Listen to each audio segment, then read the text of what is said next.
نحمدہ ونصلی علی رسولہ الکریم فاما بعد اعوذ باللہ من الشیطان الرجیم بسم اللہ الرحمن الرحیم۔ اگر ہم نے نبی کریم صلی اللہ علیہ وسلم کے قائم مقامی کرنی ہے اور ان کے مشن کو لے کر آگے چلنا ہے تو یہ اس وقت تک ممکن نہیں جب تک اسوہ حسنہ کا کامل اتباع نہ کرے، جب تک حالت قیام سے قرآن پاک کے ساتھ شغف سے اور وسعت علم کے نتیجے میں اپنے آپ کو بنایا نہ جائے۔ کوئی بڑا کام تو دور کی بات ہے، اس ذمہ داری کا ہلکا سا بوجھ بھی ہم نہیں اٹھا سکتے۔ ہم میں سے ہر ایک کو اپنے طور طریقوں اور رویوں اور اپنے شب و روز کے معمولات اور اپنے مشاغل و مصروفیات میں تبدیلی لانی چاہیے، اور اس بات کو دیکھنا چاہیے کہ جو ذمہ داری ہم پر عائد ہوتی ہے اس کے بوجھ کو ہلکا کرنے اور فی الحقیقت اس کو نبھانے کے لیے کیا کچھ کیا جا سکتا ہے۔ فرداً کوئی کسی کو نہیں بتا سکتا، لیکن ہر شخص اپنے بارے میں خود جانتا ہے کہ اس کے مطابق اس کو اپنے لیے لاہ عمل مرتب کرنا چاہیے۔ آپ چاہیں تو اس کا دوسرا نام تعلق باللہ رکھ دیں،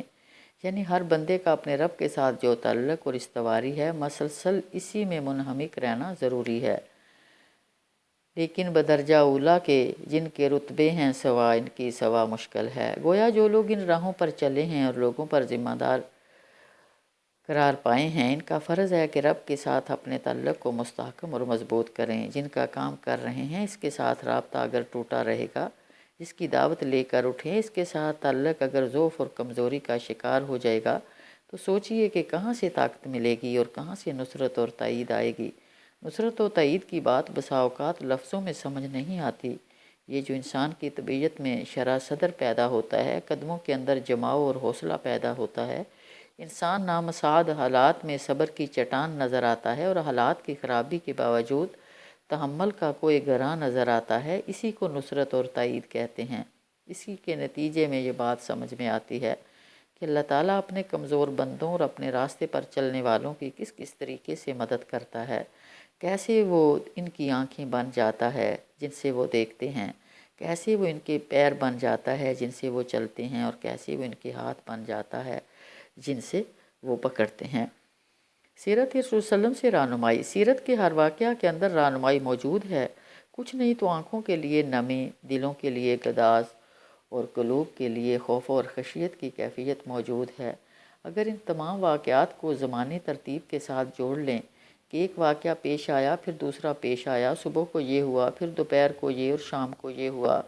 پھر لوگوں نے کانٹے بچھا دیے، پھر لوگوں نے پتھر برسائے اور گالیاں دینے لگے، پھر لوگوں نے حالت نماز میں اوج رکھ دی، پھر لوگوں نے ہجرت پر مجبور کر دیا۔ یہ تمام واقعات کسی ترتیب کے ساتھ جمع کر لیں تو جوڑتے جوڑتے لگے گا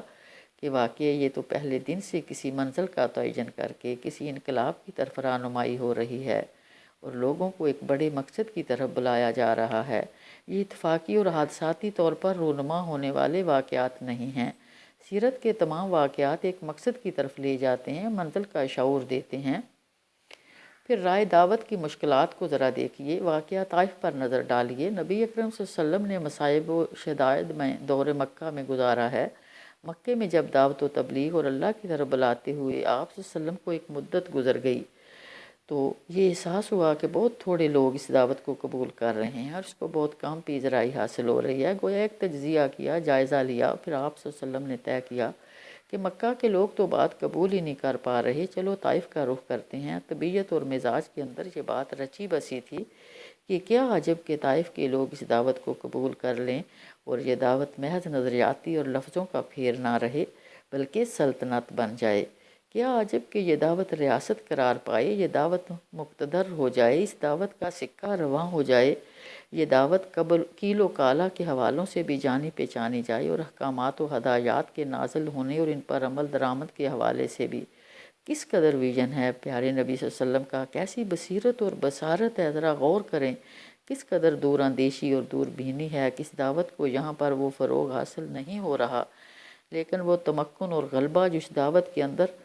چھپا ہوا ہے، پنہاں ہے، اور حالات کی بہتری اس وقت آگے آئے گی جب یہ دعوت غالب آ جائے گی۔ اس تجزیے اور ان امیدوں کے ساتھ، اس سوچ اور فکر کے ساتھ آپ صلی اللہ علیہ وسلم نے طائف کا سفر کیا، لیکن اللہ تبارک و تعالیٰ کی مشیت اپنی ہے اور یہ خود ایک موضوع ہے، اور لوگوں نے اس پر بہت لکھا کہ اللہ تبارک و تعالیٰ جو پوری کائنات کا فرما روا ہے، قہار و جبار ہے، طاقت کے ہر چشمے کا مالک ہے، وہ اپنے محبوب ترین بندے کو دیکھتا ہے کہ ستایا جا رہا ہے، الٹے پیروں لٹایا جا رہا ہے، جا بجا پتھروں اور گالیوں کی یورش میں ایک مضبوط انسان کی حیثیت سے کھڑا ہوا ہے۔ کیفیت کو بیان کرنے کے لیے الفاظ تلاش کرنا مشکل ہے۔ بعض لوگ خود ہی پوچھتے ہیں اور خود ہی اس کا جواب دیتے ہیں۔ اگر انسانی الفاظ اور جذبات کا سہارا لیا جائے تو کہا جا سکتا ہے کہ کیا گزر رہی ہوگی جب اللہ تعالیٰ نے اپنے محبوب ترین بندے کو ان کیفیات سے گزار رہا ہوگا، مشکلات و مصائب میں دیکھ رہا ہوگا۔ یہ اصل اسوہ حسنہ ہے۔ لقد کان لکم فی رسول اللہ اسوۃ حسنہ۔ در حقیقت تم لوگوں کے لیے اللہ کے رسول صلی اللہ علیہ وسلم ایک بہترین نمونہ ہے۔ اللہ تعالیٰ چاہتے تو ایک لمحے کے لیے اندر کن فیکون کے مصداق اسلام کے نظام قائم ہو جاتا، توحید کی عمارت قائم ہو جاتی، دین غالب ہو جاتا۔ اللہ تعالیٰ کے لیے تو صرف کرنے اور کہنے کا معاملہ ہے، لیکن ایسا نہیں ہوتا، اور خدا آپ صلی اللہ علیہ وسلم کو 23 سال لگے ہیں اور ساری مشکلات اور صعوبتوں کو انگیز کیے ہوئے ہیں۔ گویا اس سنت اور اسوہ کا قائم کرنا مطلوب تھا کہ رہتی دنیا تک جو لوگ اس دعوت کے غلبے کے لیے اٹھیں گے، ان کے سامنے یہ اسوہ ہوگا کہ جب اللہ تعالیٰ نے اپنے محبوب ترین بندے کو ان راہوں سے گزارا